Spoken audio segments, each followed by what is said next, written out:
Hello जी, राम राम जी सबको। मीना सुरान की तरफ से नरसिंह जयंती मुबारक हो। और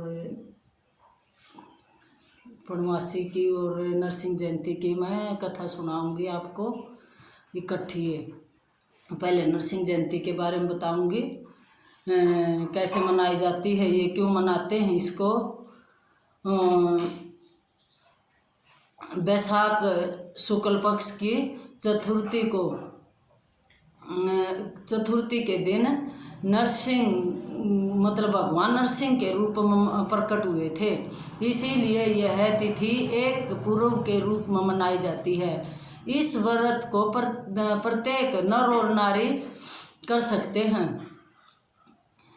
व्रती को दोपहरी में वैदिक मंत्रों का उच्चारण करके स्नान करना चाहिए। नरसिंह भगवान की मूर्ति को गंगाजल में स्नान कराकर मंडप में स्थापित करके विधि पूर्वक पूजन करने का विधान है। ब्राह्मणों को अर्थात शक्ति मतलब जितनी भी श्रद्धा समान दान दक्षिणा वस्त्र आदि देने चाहिए। और सूर्यास्त के समय मंदिर में जाकर आरती करके ब्राह्मणों को भोजन कराना चाहिए। इस विधि में से व्रत करके इसका पारण करने वाला व्यक्ति लौकिक दुखों से मुक्त हो जाता है। और नरसिंह जयंती की ये तो थी विधि विधान। और इसकी नरसिंह जयंती की कथा है कि इसको क्यों मनाते हैं। राजा कश्यप के 2 पुत्र थे और उनके नाम थे हिरण्याक्ष और हिरण्यकशिपु नाम के 2 पुत्र थे। राजा के मरने के बाद बड़ा पुत्र हिरण्याक्ष राजा बना, परंतु हिरण्याक्ष बड़ा क्रूर राजा निकला। भगवान ने उसे मौत के घाट उतार दिया। इसी का बदला लेने के लिए उसके भाई हिरण्यकशिपु ने भगवान शंकर को प्रसन्न करने के लिए कठोर तपस्या की थी। तप सिद्धि होने पर उसने भगवान शिव से वर मांगा। तो वो वर कैसा मांग गया, तो उसने ऐसा वर मांग लिया कि मतलब मैं तो है ना फिर पूरी कभी मरे नहीं सकता, ऐसा वर मांग गया उसने। तो न तो मैं अंदर मरूं ना मैं बाहर मरूं, न दिन में और न रात में, ना भूमि पर और ना आकाश में, न जल में मरूं न मैं थल में मरूं, न मैं अस्त्र में मरूं न मैं शस्त्र से मरूं, न मनुष्य के हाथों से मरूं और ना ही पशुओं के द्वारा मरूं। उसने ऐसा वर मांगा भगवान से। और भगवान शिव सुनकर उसके वचनों को तदास्तु कहकर अंतर्ध्यान हो गए। यह वरदान पाकर वह अपने आप को बहुत ही अजर अमर समझने लगा। उसने अपने को ही भगवान मतलब मान लिया कि मैं तो अब भगवान, मेरे से बड़ा कोई भगवान नहीं है। उसमें इतना वो क्रूर हो गया। उसके अत्याचार इतने बढ़ गए कि चारों ओर तराई मतलब हाहाकार मच गया। और उसी समय उसके यहाँ एक बालक का जन्म हुआ। उसके घर में एक बालक का जन्म हुआ, यानी कि उसी का एक पुत्र हुआ जिसका नाम प्रहलाद रखा गया। प्रहलाद के बड़ा होने पर एक ऐसी घटना घटी कि प्रहलाद ने अपने पिता को भगवान मानने से इनकार कर दिया। वो घटना बताती हूँ कैसी घटी। घटना ऐसी घटी कि कुम्हार के आवे में एक बिल्ली ने 2 बच्चों को जन्म दिया और वो आवे से बिल्कुल जीवित ही बाहर निकले।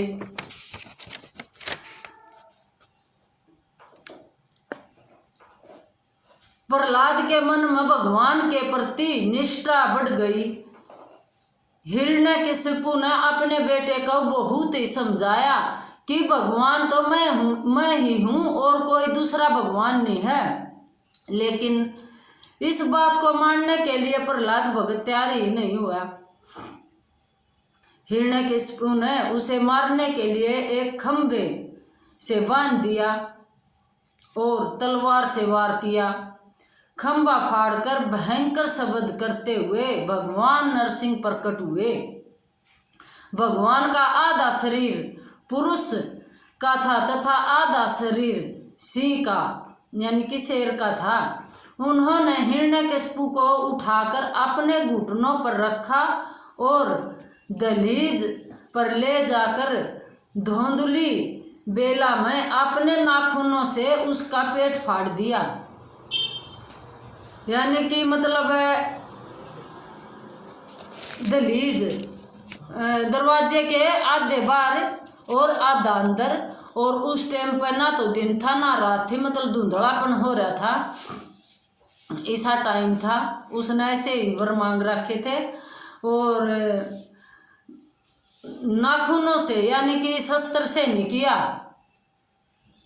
क्योंकि उसने वर मांग रखा था ना था अस्त्र से और ना शस्त्र से मेरी मौत होनी चाहिए, तो नाखूनों से ही उसका पेट फाड़ दिया। और ऐसे विचित्र भगवान का लोक मंगल के लिए स्मरण करके ही एक इस दिन व्रत करने का महोत्सव है। तो नरसिंह की इसीलिए ही इसको मनाया जाता और नरसिंह का इसीलिए नरसिंह जयंती मनाई जाती है और इसका व्रत किया जाता है। तो पूर्णवासी की कथा है, तो पूर्णवासी की कथा को भी सुनिए।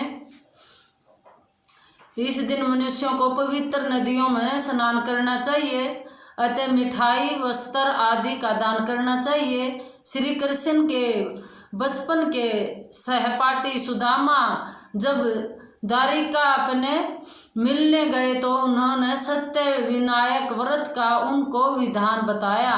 इसी व्रत के प्रभाव से सुदामा की सब दरिद्रता जाती रही, वह अत्यंत ऐश्वर्यशाली हो गया।